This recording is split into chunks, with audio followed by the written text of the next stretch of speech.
Hello, good morning students. આજે આપણે 14.1 point વિશે સમજીશું, જેમાં વનસ્પતિઓ શ્વાસોશ્વાસની ક્રિયા કરે છે કે નહીં એના વિશે આપણે સમજીશું.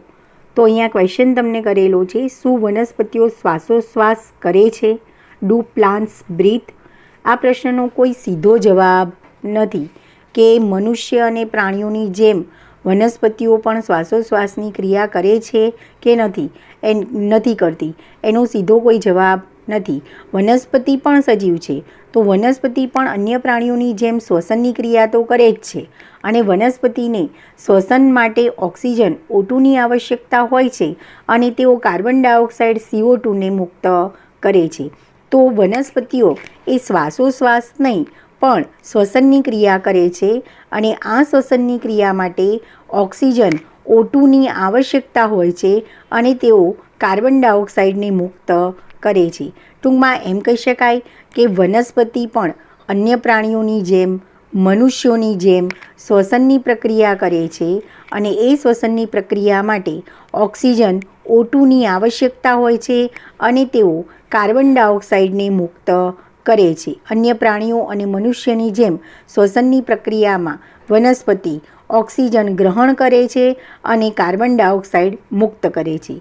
ઘણાના મગજમાં એવો પ્રશ્ન હોય છે કે વનસ્પતિ કાર્બન ડાયોક્સાઇડ લે છે અને O2 મુક્ત કરે છે, પણ વનસ્પતિ માટે તમારે બે પ્રક્રિયા યાદ રાખવાની છે કે વનસ્પતિ એ પ્રકાશ સંશ્લેષણની ક્રિયા માટે કાર્બન ડાયોક્સાઇડ લે છે અને O2 મુક્ત કરે છે, જ્યારે શ્વસનની ક્રિયા માટે વનસ્પતિ O2 ગ્રહણ કરે છે અને કાર્બન ડાયોક્સાઇડ મુક્ત કરે છે. આ કારણથી વનસ્પતિઓમાં એવી વ્યવસ્થા થયેલી છે જેમાં O2ની પ્રાપ્યતા સુનિશ્ચિત થાય છે. આ માટે પ્રાણીઓની જેમ આ કારણથી વનસ્પતિઓમાં એવી વ્યવસ્થા થયેલી હોય છે જેમાં O2ની પ્રાપ્યતા સુનિશ્ચિત થાય છે.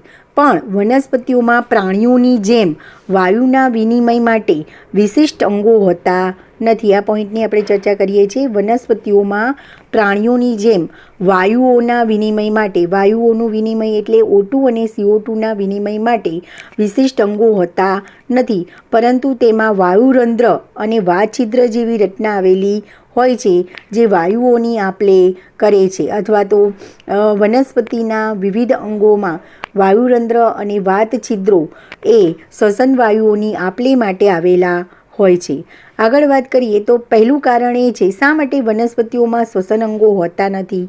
તેના ઘણા કારણો છે, બરાબર.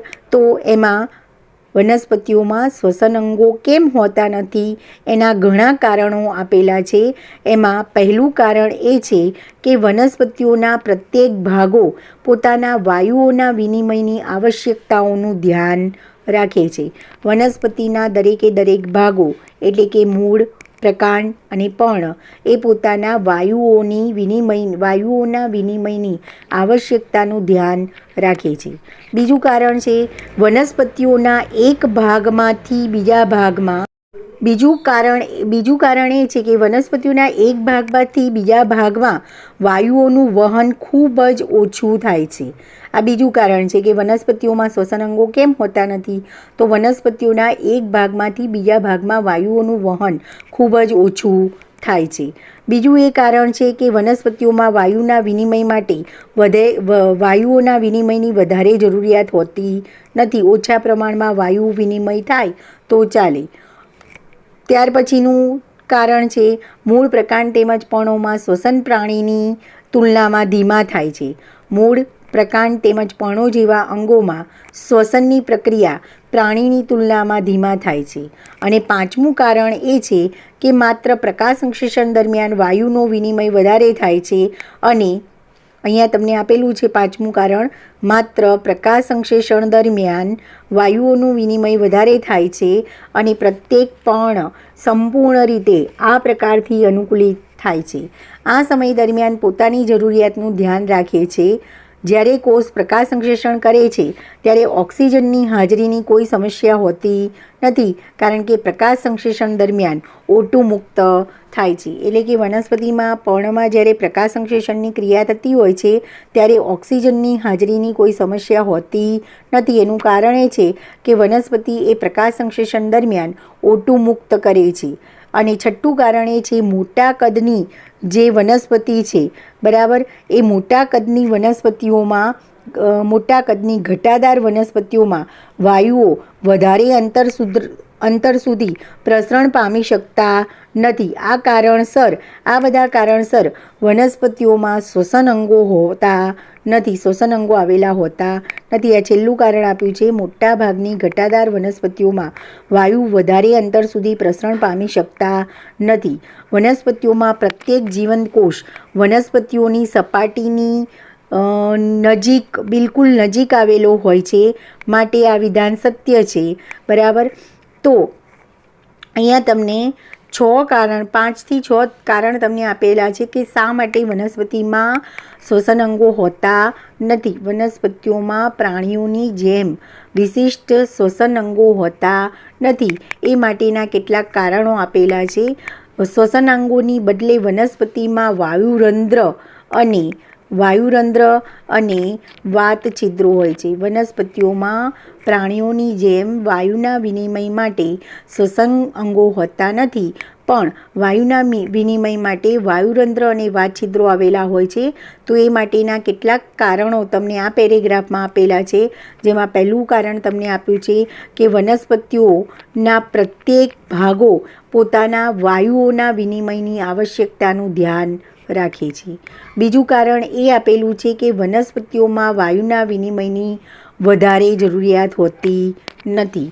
વનસ્પતિઓના વિવિધ ભાગોમાં અથવા વનસ્પતિઓના એક ભાગમાંથી બીજા ભાગમાં વાયુઓનું વહન ખૂબ જ ઓછું થાય છે. વનસ્પતિઓમાં વાયુના વિનિમયની વધારે જરૂરિયાત હોતી નથી. ત્યાર પછીનું કારણ છે કે વનસ્પતિમાં મૂળ પ્રકાંડ તેમજ પર્ણોમાં શ્વસન પ્રાણીની તુલનામાં ધીમા થાય છે. પાંચમું કારણ એ આપ્યું છે માત્ર પ્રકાશ સંશ્લેષણ દરમિયાન જ વાયુનું વિનિમય વધારે થાય છે અને પ્રત્યેક પર્ણ સંપૂર્ણ રીતે આ પ્રકારથી અનુકૂલિત થયેલું હોય છે.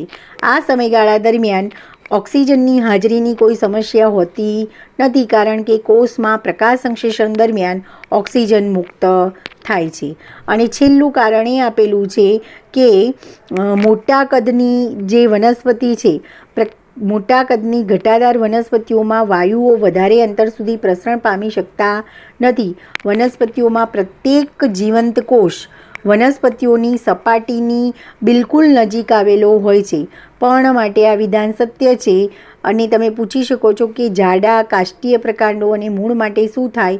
તો પ્રકાંડના જીવંત કોષો તેમની છાલની નીચેના ભાગમાં પાતળા સ્તરના સ્વરૂપમાં ગોઠવાયેલા હોય છે.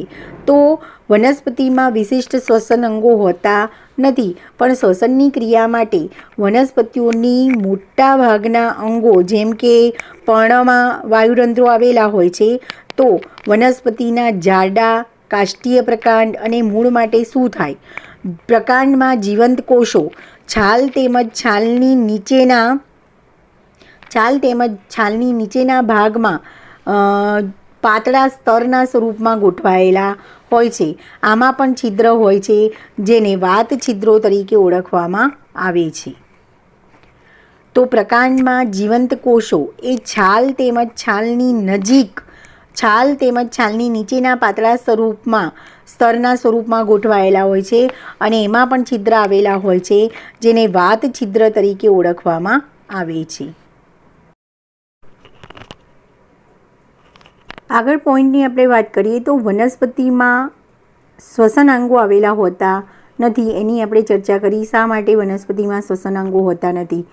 તો વનસ્પતિઓમાં શ્વસનની ક્રિયા માટે વનસ્પતિઓમાં પ્રત્યેક જીવંત કોષ એ વનસ્પતિઓની સપાટીની બિલકુલ નજીક ગોઠવાયેલા હોય છે. અને પર્ણ માટે આ વિધાન સત્ય છે, કારણ કે પર્ણમાં 2 અધિસ્તર આવેલા હોય છે. પૃષ્ઠ બાજુએ આવેલું અધિસ્તર જેને આપણે ઉપરી અધિસ્તર કહીએ છીએ અને નીચે અધઃ અધિસ્તર આવેલું હોય છે. તો આ બંને અધિસ્તરમાં વાયુરંધ્ર નામની રચના આવેલી હોય છે જે હવાના સંપર્કમાં રહે છે અને વાયુઓની આપ-લે કરે છે. હવે આપણને પ્રશ્ન થશે તો પ્રકાંડમાં જે જીવંત કોષો છે, પ્રકાંડમાં વાયુઓના વિનિમય માટે કઈ વ્યવસ્થા હોય છે? તો પ્રકાંડમાં જીવંત કોષો છાલ તેમજ છાલની નીચેના પાતળા સ્વરૂપમાં ગોઠવાયેલા હોય છે અને આમાં પણ છિદ્ર સ્વરૂપે વાત છિદ્રો આવેલા હોય છે અને એ વાત છિદ્રો એ O2 અને CO2 જેવા શ્વસન વાયુઓની આપ-લે કરે છે. તો ફરી યાદ રાખજો, પ્રકાંડમાં જીવંત કોષો છાલ તેમજ છાલની નીચેના પાતળા સ્તરના સ્વરૂપમાં ગોઠવાયેલા હોય છે અને એમાં પણ છિદ્ર આવેલા હોય છે જેને વાત છિદ્ર તરીકે ઓળખવામાં આવે છે અને જે O2 અને CO2ની આપ-લે કરે છે. આગળ વાત કરીએ તો વનસ્પતિના મોટા ભાગના જીવંત કોષો કોષો સપાટીની હવાના સંપર્કમાં હોય છે. આ ઉપરાંત આપણે બીજી વાત કરીએ તો પ્રકાંડ, પર્ણ અને મૂળમાં મૃદુતકીય કોષો આવેલા હોય છે અને આ મૃદુતકીય કોષોની ગોઠવણી શિથિલ પ્રકારની હોય છે, શિથિલ ગોઠવણી ધરાવે છે. શિથિલ ગોઠવણી એટલે કે વચ્ચે કોષોની વચ્ચે વાયુ અવકાશો આવેલા હોય છે અને એકબીજા સાથે ઝાકળતું જાળું બનાવે છે અને વાયુ અવકાશના કારણે O2 અને CO2 જેવા શ્વસન વાયુઓની આપ-લે સરળતાથી થઈ શકે છે. હવે નેક્સ્ટ પોઈન્ટ આપણે સમજીએ તો અહીંયા તમને શ્વસનનું સમીકરણ આપેલું છે અને શ્વસનની પ્રક્રિયા કઈ રીતે થાય છે તમને સમજાવી છે કે ગ્લુકોઝનું સંપૂર્ણ દહન થવાથી અંતિમ નિપજના સ્વરૂપમાં કાર્બન ડાયોક્સાઇડ અને પાણી એટલે કે H2Oની સાથે ઉર્જા મુક્ત થાય છે. તો એમ કહી શકાય કે આ જે ઉર્જા મુક્ત થાય છે એનો મોટા ભાગનો જથ્થો ઉષ્મા સ્વરૂપે બહાર થાય છે અને આ પ્રક્રિયા તમને સમીકરણ સ્વરૂપે આપેલી છે. C6H12 અહીંયા સમીકરણમાં ભૂલ છે, ગ્લુકોઝનું સમીકરણ અહીંયા તમને ખોટું આપ્યું છે. C6H12O6ના બદલે C6H16O6 આપેલું છે. તો અહીંયા સુધારો થશે, અહીંયા ગ્લુકોઝનું સમીકરણ થશે C6H12O6. આ ગ્લુકોઝનું સમીકરણ થશે. તો C6H12O6 plus 6O2 gives 6CO2 plus 6H2O plus ઉર્જા. ટૂંકમાં ગ્લુકોઝનું સંપૂર્ણ ઓક્સિડેશન થઈ, સંપૂર્ણ દહન થઈ અને કાર્બન ડાયોક્સાઇડ, પાણી અને ઉર્જા મુક્ત થાય છે અને એ ઉર્જાનો મોટા ભાગનો જથ્થો ઉષ્મા સ્વરૂપે વ્યય બહાર આવે છે. તો શ્વસન માટેનું આ સમીકરણ તમે યાદ રાખજો, C6H12O6 plus 6O2 gives 6CO2 plus 6H2O plus ઉર્જા. હવે જો આ ઉર્જા કોષ માટે આવશ્યક હોય તો તેનો ઉપયોગ કોષમાં બીજા અણુઓનું સંશ્લેષણ કરવામાં થવો જોઈએ. બરાબર, ગ્લુકોઝનું ઓક્સિડેશન એક તબક્કામાં ના થાય પણ ગ્લુકોઝના સંપૂર્ણ દહનથી અંતિમ નિપજના સ્વરૂપમાં CO2 અને H2O સાથે ઉર્જા મુક્ત થાય છે જેના મોટા ભાગનો જથ્થો ઉર્જા સ્વરૂપે બહાર આવે છે. ગ્લુકોઝના અણુના વિઘટનથી મુક્ત થતી બધી ઉર્જા ઉષ્માના સ્વરૂપમાં વ્યય પામતી નથી પણ અમુક ઉર્જા કોષ માટે આવશ્યક હોય છે. તેનો ઉપયોગ કોષમાં બીજા અણુઓના સંશ્લેષણમાં થાય છે. મતલબ કે આ જે ઉર્જા ઉત્પન્ન થાય છે એ બધી ઉર્જા વ્યય પામતી નથી. ઉર્જાનો મોટા ભાગનો જથ્થો ઉર્જા સ્વરૂપે બહાર આવે છે અને ગ્લુકોઝના અણુના વિઘટનથી મુક્ત થતી બધી ઉર્જા ઉષ્માના સ્વરૂપમાં વ્યય પામતી નથી. એમાંથી કેટલીક ઉર્જા એ કોષ માટે આવશ્યક હોય છે, તેનો ઉપયોગ કોષમાં બીજા અણુઓનું સંશ્લેષણ કરવા માટે થાય છે. તો અહીંયા જે ઉર્જા મુક્ત થાય છે એમાંની કેટલીક ઉર્જા વ્યય પામે છે અને કેટલીક ઉર્જા એ કોષમાં બીજા અણુઓના સંશ્લેષણ માટે કરવામાં થાય છે અથવા કોષમાં બીજા અણુઓનું સંશ્લેષણ કરવામાં થવું જોઈએ. આગળ વાત કરીએ તો ગ્લુકોઝના અણુનું વિઘટન થવાથી મુક્ત થતી બધી ઉર્જા ઉષ્માના સ્વરૂપમાં વ્યય પામતી નથી. મુખ્ય વાત એ છે કે ગ્લુકોઝનું ઓક્સિડેશન એક તબક્કામાં ન થતાં નાના અનેક તબક્કામાં થાય છે. ગ્લુકોઝનું ઓક્સિડેશન એક તબક્કામાં થતું નથી, પણ નાના નાના અનેક તબક્કાઓમાં થાય છે, જેમાં કેટલાક તબક્કા એટલા મોટા હોય છે કે તેમાંથી મુક્ત થતી ઉર્જા એટીપીના સંશ્લેષણમાં ઉપયોગમાં લેવામાં આવે છે. બરાબર, આ પોઈન્ટ ખાસ યાદ રાખજો. અહીંયા તમને આપ્યું છે જે ગ્લુકોઝનું ઓક્સિડેશન છે એ એક તબક્કામાં થતું નથી, પણ ગ્લુકોઝનું ઓક્સિડેશન નાના નાના અનેક તબક્કાઓમાં થાય છે, જેમાં કેટલાક તબક્કા એટલા મોટા હોય છે કે એમાંથી મુક્ત થતી ઉર્જા એનો ઉપયોગ એટીપીના સંશ્લેષણમાં થાય છે. ગ્લુકોઝના ઓક્સિડેશનની પ્રક્રિયામાં કેટલાક તબક્કા એટલા મોટા હોય છે કે એમાંથી મુક્ત થતી ઉર્જાનો ઉપયોગ એટીપીના સંશ્લેષણમાં થાય છે. આગળ વાત કરીએ તો શ્વસનનો ઇતિહાસ આપણે સમજવાનો છે. અહીંયા તમને શ્વસનનો ઇતિહાસ આપેલો છે.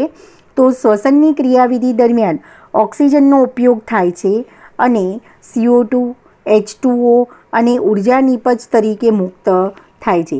શ્વસનની પ્રક્રિયા આપણે સમજી ગયા. શ્વસનની ક્રિયાવિધિ દરમિયાન ઓક્સિજનનો ઉપયોગ થાય છે અને બદલામાં કાર્બન ડાયોક્સાઇડ, પાણી અને ઉર્જા નિપજ તરીકે મુક્ત થાય છે. દહન પ્રક્રિયા માટે ઓક્સિજનની આવશ્યકતા હોય છે, મતલબ કે ગ્લુકોઝના દહન માટે ઓક્સિજનની અનિવાર્ય હોય છે અથવા ઓક્સિજનની આવશ્યકતા હોય છે. પરંતુ કેટલાક કોષો ઓક્સિજનની હાજરી અને ગેરહાજરીમાં પણ જીવંત રહી શકે છે અને કેટલાક કોષો O2ની હાજરી કે ગેરહાજરીમાં જીવંત રહી શકે છે. મતલબ કે કેટલાક કોષોને જીવંત રહેવા માટે ઓક્સિજનની જરૂર છે અને કેટલાક કોષો એવા પણ છે કે O2ની ગેરહાજરીમાં પણ જીવંત રહી શકે છે. તો અહીંયા તમને પોઈન્ટ આપેલો છે કે કેટલાક કોષો ઓક્સિજનની હાજરી અને ગેરહાજરીમાં પણ જીવંત રહી શકે છે. શું તમે એવી પરિસ્થિતિ વિશે અને એવા સજીવો વિશે વિચારી શકો છો કે જેઓ ઓક્સિજન વગર જીવી શકે છે? મોટાભાગના મનુષ્ય, પ્રાણીઓ, વનસ્પતિઓ એ બધા જ બધાને જીવવા માટે ઓક્સિજનની હાજરી અનિવાર્ય છે. બરાબર, પણ એવા કેટલાક સજીવો છે કે જેના જીવ માટે મતલબ કે જીવવા માટે ઓક્સિજન અનિવાર્ય નથી. પ્રથમ કોષની આપણે વાત કરીએ તો પ્રથમ કોષ આ ગ્રહ પર એવા વાતાવરણમાં જોવા મળ્યો હતો જ્યાં ઓક્સિજનની હાજરી નથી.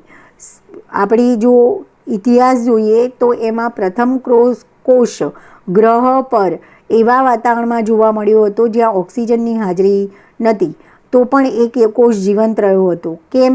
તો આજે પણ કેટલાક સજીવો ઓક્સિજન વિહીન વાતાવરણ માટે પોતાને અનુકૂલિત કરી નાખ્યા છે. કેટલાક સજીવો એવા છે કે જે ઓક્સિજન વિહીન વાતાવરણ છે એમાં પણ પોતે જીવે છે.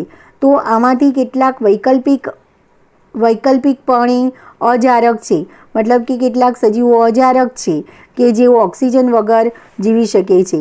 આમાંથી કેટલાક વૈકલ્પિકપણે અજારક છે, જો કે એટલા માટે ઓક્સિજન રહિત સ્થિતિની આવશ્યકતા ફરજિયાત હોય છે. મતલબ કે જે સજીવો અજારક છે એ ઓક્સિજન વિહીન વાતાવરણમાં ઓક્સિજન રહિત સ્થિતિની આવશ્યકતા ફરજિયાત હોય છે. પ્રત્યેક સ્થિતિમાં બધા જ સજીવોમાં ઉત્સેચકીય તંત્ર હોય છે.